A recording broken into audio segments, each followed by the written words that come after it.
Hello everybody, I'm back. Another chat because all the homeschooling I got going on right now, I just have not had time to do a Bible study.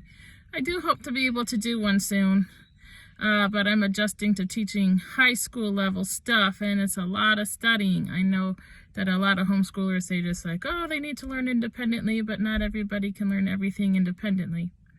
In any case, so I got high school going on, junior high, and second grade and kindergarten. So it takes a lot of time. But anyway, I wanted to have a little chat though today again. Now this one I don't have a lot of biblical basis because it's hard to find verses referencing how a female should dress because they didn't have the kind of dress that we have today. That's really why. So I'm not here to try to be judgmental, but there's a verse in the Bible that mentions them having a form of godliness, but denying the power thereof. Having a form of godliness and denying the power thereof. I would have looked up the verse, but I didn't think about it in time. But you guys can find that. It's easy to find, and I'll put the verse down in the comments later on for you, or down in the description. I'll put it for you there. And on Facebook, I'll post the verse for you. Anyway, so the reason why I'm on this topic is because we went to the dentist's office today, and actually the orthodontist office today. They moved to a new place, so the whole place was decked out as if we were in a beach location. And everything was decked out beach. There's nothing wrong with seashells and fish and all that stuff. But one picture I saw was a couple of females showing a little bit of their backs. So I don't know so much about that. But there's this other picture where we were waiting, and you know, the way the seats are, you can't help but have to look at that thing for a good 20 minutes. We waited at least 20 minutes to be seen, if not longer. And it's not just our little room that is basically facing this picture. There were, you know, it was an open area where they had, you know, 3 seats basically. Anyway, kind of reminded me of an army dentist office, or army, yeah, dentist office, but not where you go in to see one doctor. You have some stuff done. Those of you who know. Anyway, there was this picture of this girl in a swimsuit. It wasn't a 2-piece swimsuit, but it was still her, you know, it showed her cleavage, you know, and it was still up to her thighs, and the ways that she was posed, and, you know, I could see that being, you know, at a Target swimsuit section. I could see that being in as a decoration inside a store at a beach, but we're not at the beach. You know, we live in the woods here, for one thing, and there are people from different religions around here, and lack thereof, of course. There's always people without religion too, you know. But I'm just saying that we don't live near the beach, and it's not a beach store. It's not Target either. It's not a Walmart. It's not a swimming suit section. I personally find that, you know what, the message, because there's a message behind those pictures. You know, the message is that this is how we see, you know, how women can, or young girls in this case, because this is a children's clinic, you know, a children's through teenager, you know, clinic. And it sends a message that that's how we see what's beautiful for young girls and women. And it's just inappropriate, in my opinion. It doesn't need to be there. You know, they need to realize that there are people. My daughter left the door open to the car. I guess it's not too big of a deal, but anyway. It's just not, it sends a message that this is what we see as beautiful. This is what we see it as okay. This is how we think that girls, you know, should do. This is how girls, you know, should be seen. That's what it teaches, and it's not just a harmful message for girls, but it is a harmful message for boys. Not only that, but we always pray to God, lead us not into temptation. Why do we ask God not to lead us into temptation, but we lead each other into temptation? Because yeah, they're not going to be getting with the girl in the picture. Oh, and I don't want to say just boys. You know, girls, how they see how they should dress or be. You know, how they think that a female's image should, you know, how men should look at us. You know, they should look at us as sexual figures. You know, but not only that, but it leads, first of all, it leads boys and girls who are dealing with, you know, like girls who are attracted to girls. That is a problem that in the Christian world we know. I do want to say on an offshoot of that, it's not a sin to be tempted. It's a sin to let yourself be tempted, if you can avoid it. It's also a sin to tempt others. And that's another thing. It is a sickness that some females have, where they are attracted to females and some don't want to be. It's not a sin to be tempted. It's a sin to fall into temptation. And that's the thing. Having a picture like that does send the wrong image. I know we're surrounded by girls in Daisy Dukes all the time. I do know that. But this swimsuit showing this girl's cleavage, and, you know, the swimsuit obvious is all the way past the thigh. You know, and you know how it's cut. It is cut even different than Daisy Dukes. It shows even more than that. Anyway, it sends the wrong message. Like I said, one, it sends the wrong message that this is how we should see girls, as sexual beings. And two, it can cause a boy to not be tempted to be with the girl in the picture, but it's not harmless, because that could lead them to want to go look up more pictures like that. Now they have that set in their head, say there's a teenage boy looking at that picture. Wow, she looks great. You know, hey, I'm going to go see if I can find some pictures like that when I get home. I'll go look it up on the internet, and I'm going to go, maybe I can find some girl's YouTube channel that shows herself. And believe me, there's Facebook and YouTube girls out there showing themselves just to show themselves. TikTok. You know, we don't need to put that on our mind to be like, hey, today that's what I'm going to do. I'm going to go and look up this stuff. And we don't want to send them the message that that's how we see girls, or that's how we should see them. We should see them as beauty first before mind, you know. And like I was saying with the gay girls, the girls who are attracted to girls, we don't need that temptation for them either, because that's going to also be like, hey, you know, that girl looks good, you know, I'm attracted to girls. You know, that just solidifies it for me. Maybe some girl thinking like that day. Or maybe she'd be like, yeah, she's pretty. You know, I'm going to go look up some pictures of some more girls today. We are leading ourselves into temptation. We are leading each other into temptation when we do that. And so, you know what? I wanted to encourage you all to not be afraid to speak up. You can't tell a store to take pictures down. But this is a dentist office for children. This picture is not necessary. It's not needed for decoration. They have seashells and pictures of fish, everything beach all over the place. That decoration's not needed. It's not necessary, you know? And we have other people too of other religions, and I think that there's nothing wrong with them feeling that a girl should be covered. And so therefore they feel that for boys, it's sinful. Boys and men, like say the Muslim faith, they believe that it's sinful for a man to look upon a girl, and they tell them to lower their gaze. That's something that actually Christians can teach their boys, and, you know, growing up. Lower your gaze. You know, try not to stare at these girls. Try to avoid it with your eyes. Try not to look so that you won't lust. A picture like that causes boys to lust. It does, or it could cause them to lust. And it could cause girls with problems being attracted to girls to lust and further them into the pit that they're in. And so I wanted to say, to encourage you all to speak up. You know, it's a scary thing to speak up, because you know that you can likely be judged harshly for just opening your mouth. I mentioned it to the two doctors that we had in there. And one was sort of receptive, but unsure. The other one was like, and she also said the same thing. She was up in front. When I went in front to check out too, she was there. And both of them said, well, we have no say in how the decor is. Well, I believe that actually receptionists would know who has a say. So I mentioned it to the receptionist too. Anyway, and this one of the doctors had said, oh, well, it's been there forever. It's always been there. I said, well, just because it's always been there doesn't mean it can't be taken down. It's not needed.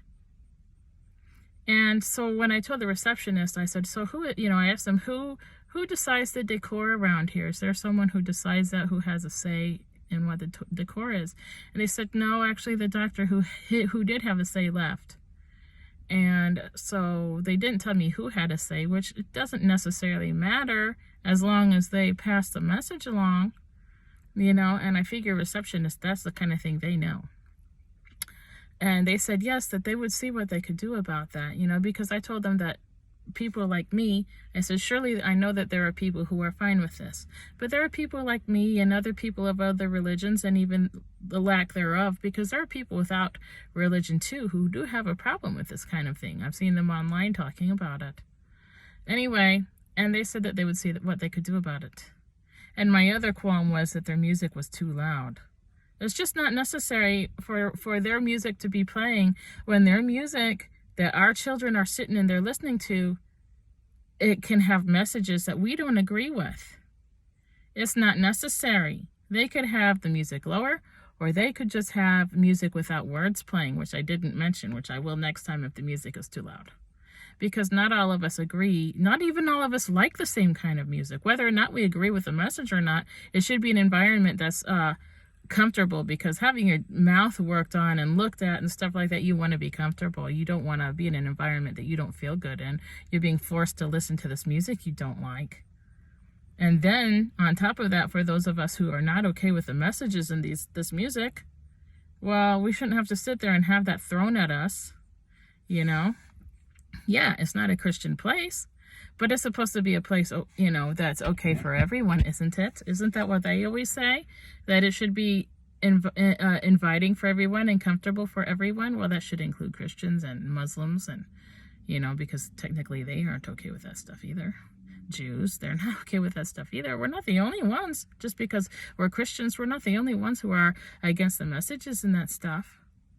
And there are even atheists and Wiccans who are against the messages and that stuff. If they are, we should be. And we shouldn't be afraid to speak up. So that's why I tell you guys, don't be afraid to speak up. Yeah, they might come at you, but I think we're supposed to expect that. We're supposed to brace ourselves. Sometimes it's not always easy, like the videos I had about the pastor who attacked me. But that was different. That really, I didn't expect the pastor to come at me. See, I've had people come at me in regular life, where you expect, to be attacked for the very littlest thing. But you don't expect it from a pastor. But brace yourselves, but don't be afraid to speak up, because Jesus did tell us that we are supposed to be the light. We are supposed to be the light, and we're not supposed to be afraid to speak up. And there are instances like this where you can speak up, because like I said, it's a dentist office for children. And since we have our children there, then we have an invested interest in what they're looking at. And it's an environment that can be, it's not necessary to have such things as girls in swimming suits sitting like this, showing themselves, showing their breasts and stuff. It's not necessary. Or cleavage. Yeah, obviously it wasn't showing her whole breast, but she was showing all her cleavage. We should have a say in what our children are having to sit there 20 minutes waiting on the dentist looking at. So there you go. And another thing that came up today is how Facebook, especially, I'm on there because I need to be on there for the homeschool, to learn a little bit more about homeschooling high school, because it's a whole brave new world for me. But I'm also on the visually impaired and blind group because I wanted to learn more about more about them and how they live their lives, and finding out how capable they are, and really, really capable. And anyway, so I wandered into that group. And anyway, someone posted today in that group saying that God made everyone beautiful and to not think of themselves as ugly. And some guy came on there and says, who's God? What God? And I was like, wow. And he says, and I told him, well, lots of people believe in a creator, just to put it that way. And he's all like, well, this is supposed to be a non-religious group, and, we're not supposed to have any talk about any God here. Well, isn't that interesting? Like, they want everything to be all inclusive. And it is interesting. I mean, you can't sit there and have Bible verses, I guess, be posting a ton of Bible verses, I guess, on public groups, But at the same time, just mentioning, that God made you beautiful and to not be afraid of that. And they didn't even have a Bible verse. That was it. And so they got attacked for that. And it's just like, how Christians, just a simple little message like that is totally not wanted. Not only not wanted, but attacked. And, it's just crazy. That's all. Just my thought on that. Obviously you can't sit there and be posting a ton of Bible verses on a public group, like that. But you can't even say God made you beautiful and don't think of yourself as ugly, and that's not okay. That's crazy. How unaccepting. And so, that's all. But just be strong and be lights in the darkness. Continue to be lights in the darkness. Try not to be afraid. Jesus said that, we are no better than him. And if he was going to be attacked, then we will be also. And he's also, the Bible says that,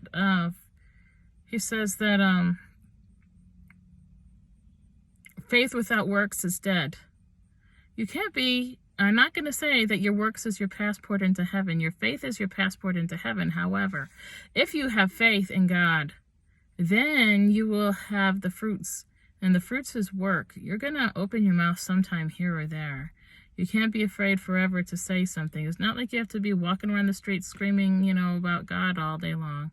However, some people do that, as long as they're right and as long as they don't stay longer than they're wanted. That's a whole nother thing, brushing your feet off and go when you're not wanted, The Bible does say that. But anyway, I'm just saying that we do need to be lights in the darkness. We do need to continue to do that. And no matter what we do, you do have to try to be fruitful. You do need to try to open your mouth here and there whenever you find it a good opportunity. And,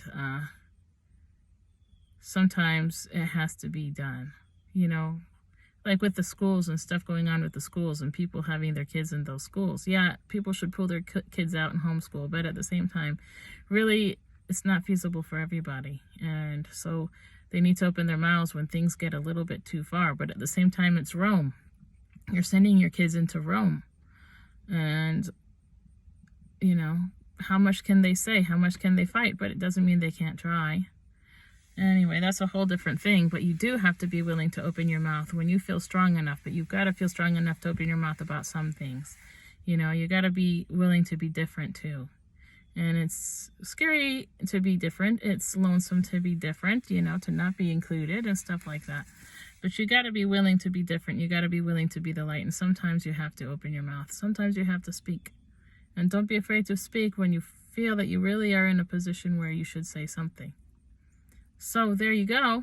That's all I have to say, just to encourage you guys to speak when there are opportunities to speak and that the situation is right for it. And I think it was right for it in this case. I wasn't there throwing Bible verses at them even, But you can tell them that you feel that something's inappropriate for your child and for other people's children and that there are people like you. It's just that some of them are afraid to speak up. And over the years, I've lost my fear. So, obviously I can't speak up and say everything I might want to say and in every situation, but some situations do call for it. And that was a good example for one. So there you go. Anyway, have a good day, everybody. And thank you for listening to me chatter. And I'll be back again. I don't know when. All right. Well, thank you for listening, everybody. Hit like if you did like the video. If you don't want to hit like for whatever reason, give me an emoji or something. Let me know that you were listening all the way and let me know that, you got something out of it. And share if you do feel that it's worthy of a share. And, get other people to know that there are people like them out there like me. Anyway, because, it's nice to know that we do have some company out there, Anyway, well, thank you for listening, everybody. And I hope you all have a very fruitful and good and happy and healthy day. All right, bye-bye.